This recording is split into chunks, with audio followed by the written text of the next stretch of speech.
Morning, everyone. Welcome to Prime Media Studio, and I'm going to take you on the newspaper review this morning. Before I'll do that, let's go on a quick break, and we'll be back shortly.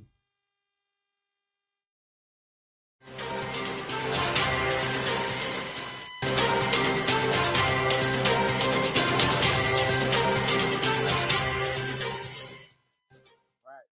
Thank you for joining us on this show. Welcome to Prime Media Studio. Okay. Welcome to Prime Media Studio. We'll bring you the news for this morning.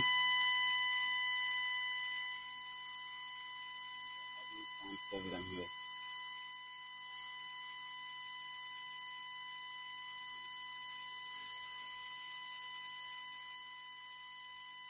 Okay, let's go on a quick break. When we come back, let's go on a break again.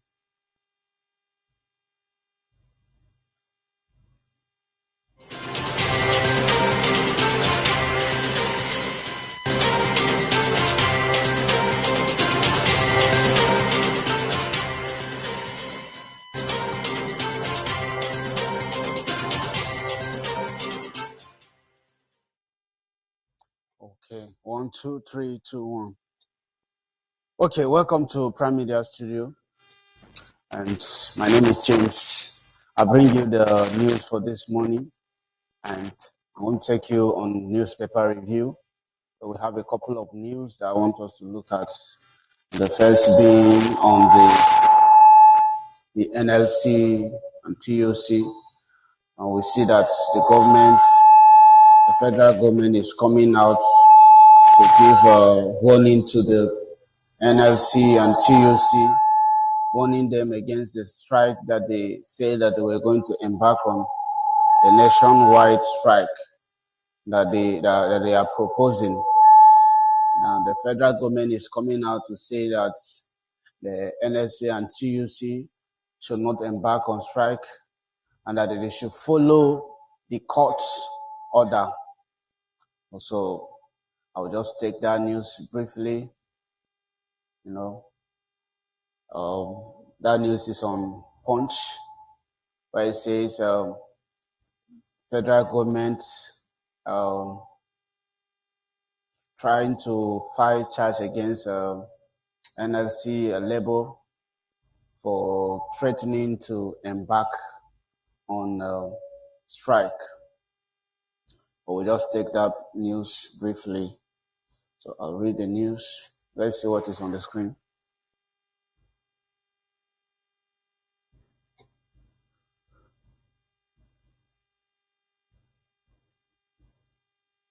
Okay, the news reads. So the federal government on Monday asked the organized labor to shelve its planned strike slated to commence on Tuesday. The government reminded the Nigerian Labour Congress and the Trade Union Congress of a restraining order issued by the National High Court.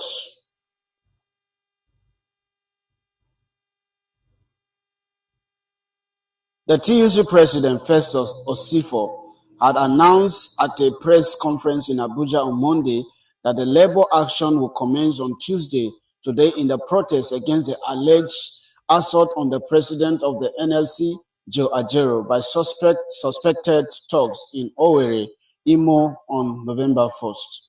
President of the NIC, Justice Benedict Kenny, had restrained the labor centers and their affiliates from embarking on any form of strike.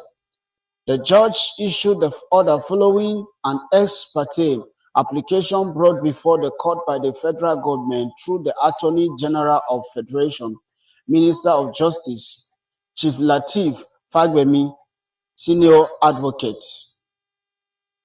The judge issued the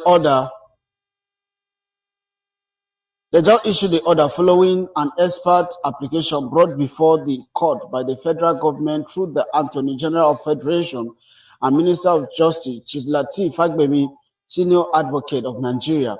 The special assistant to the AGF on communication and publicity, Kamara Rudin, Ogundele, in an interview with one of our correspondents, warned the union that any action taken in violation of the court would amount to contempt. He said there is a subsisting court order stopping them from going on strike. Any action taken against the court order is tantamount to contempt of court. We wish to advise the labor unions and their affiliate unions on the need to respect the rules of the law and the courts. Nobody should take laws into their own hands, he said. They should not resort to self-help. Since the matter is before the court and the appropriate thing to do is to allow it to adjudicate on the case. Speaking on the news conference, Osifo explained that all the affiliates of the NLC and TUC had been mobilized by the strike, which may paralyze economic activities across the country. And that's the news on the federal government warning to the NLC and TUC on the issue of strike. And the second news, we saw that Bayelsa Imo State government governorship polls triumphant.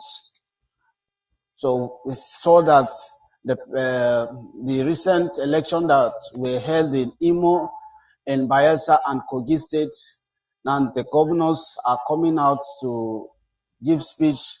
They are saying that they will give their best, and we also hope that they keep to their promises.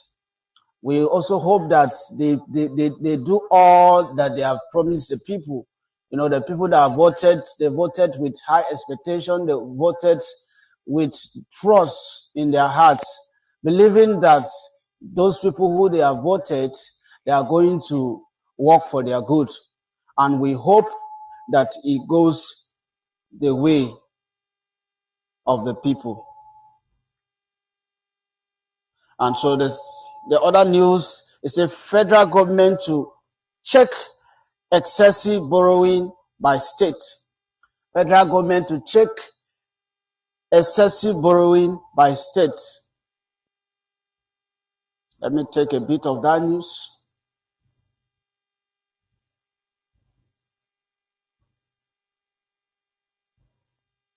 Consequent Fiscal Responsibility Commission (FRC) has issued a guideline on conditions a state government must meet before borrowing from any bank in the country.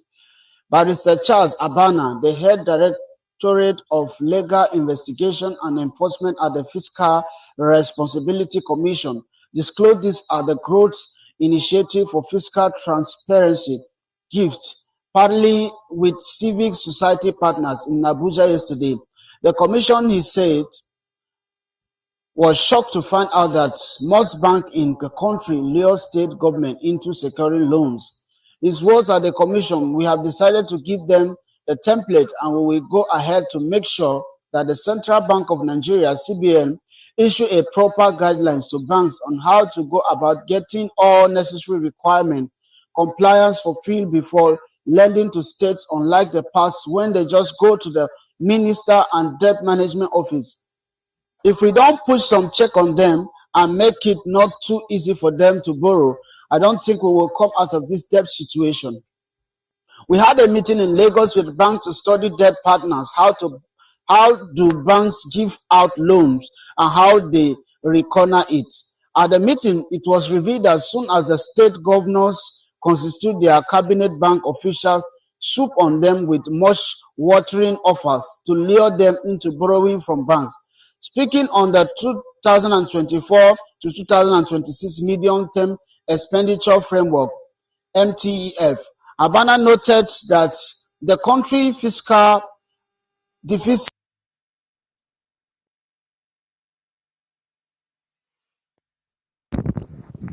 Thai loans percentage GDP will keep increasing over the medium term of 3.83%, 3.89%, and percent respectively of the project GDP. Borrowing will increase over the 3 years, while foreign borrowing will increase in the first 2 years of the medium medium term.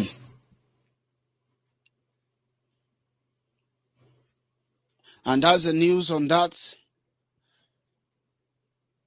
I mean, it was a very educative one from him. We have to find a way, because the last time we checked, Nigeria is owing so much. So he's coming out to say that, well, there has to be a way that we get out of this debt, and he's suggesting that one of the ways that we can be able to regulate this thing and save Nigerian from debt and all this loan, is to regulate and to give guidelines or give a template and conditions on which a governor or a state must fulfill before borrowing from any bank or from any organization. And that is a good one. That will help us. We just hope that they truly come up with something that will help us, overcome this loan and all this. Because most times the loans are just given, and they are not being used for the reasons why they were borrowed, why the loans were collected. So if this happens, it will help the country and to help the economy of the country. So, and the last news on our listen today is of that PDP saying that the victory of Uzodinma in Imo State, that it is illegitimate. That is what the PDP are saying. The Director General of the Imo State People Democratic Party Governorship Campaign Council and the House Representative member representing Idoto North and South Ikenga, Ugochinyere, has described the vote ascribed to the candidate of the All Progressive Congress, Hope Uzodinma, in the Saturday governorship election as unlawful. The Punch report that the Independent National Electoral Commission on Sunday announced Uzodinma as the winner of the state governorship election. The state returning officer for the election, Professor Abayomi Fasina, declared Uzodinma of the APC winner with 540,308 votes, while Samuel Anyanwu of the PDP came a distant second with a total of 71,503 votes. Ugochinyere, who stated this in a post-election press conference on Monday in Abuja, declared the outcome of the election announced by the INEC as illegitimate. He alleged that the election was marred by wanton rigging, allocation of votes in private homes, declaring of false results, and non-use of the biometric voters accreditation system. The lawmaker, who insisted that the PDP candidates scored the majority of the legitimate votes, urged INEC to review the result announced as the required by the law and declare Anyanwu the winner. Ugochinyere, who doubtless as the spokesperson of the coalition of the United Political Parties, alleged that there are no ongoing moves to commence the upload of fake accreditation number on the beavers to tally with the result declared. He stated the outcome of the election is illegitimate and the person declared the winner of the election, Senator Hope Uzodinma, was not duly elected by the Imo voters because the majority of the votes ascribed to him were invalid, void, and unlawful. Hence, we declare him a self-imposed governor of Imo State. We have already exposed evidence of massive overvoting from the result of Beaver's machine, accreditation which show very low turnout, and results showing high turnout. Moves are on current in the IT department of INEC to illegally upload accreditation figures in the Beaver's machine to tally with the fraud and they committed on Saturday. More than 90% of the votes allocated to Hope Uzodinma were not votes that passed through the accreditation process, as the turnout in the election was very low, and this could be because of the insecurity in Imo State. Dogs backed by the security agency were maiming, shooting, and destroying private property in a bid to cow the people to allow them to announce already written figures without accreditation or credible election. Based on credible intelligence that the result from Okigwe, Oru East, the governor home, Oru West, Onuimo, Osu, Oguta, Ohaji, Nwangele, and Olu, Idato South, Idato North, Obowo are the biggest electoral jokes that will never come out of Africa. Over 90% of the result or votes did not happen as there was no accreditation. Those with less than 5% accreditation ended up having 80% voters turnout. Yes. And that is all the news for today. We want you to subscribe on all our channels, YouTube channels, Engine Speak on YouTube, and visit our website, enginespeak.com, for all the videos that you need to see, jokes, comedy, music, and every other thing that you need to see is on Engine Speak. Just enginespeak.com, and our app is also out, Engine Speak app. Search it on Apple Store, Play Store, on your Android and iPhone. You can see it there. So thank you for watching the news. Keep safe and stay tuned. See you next time. Have a nice day.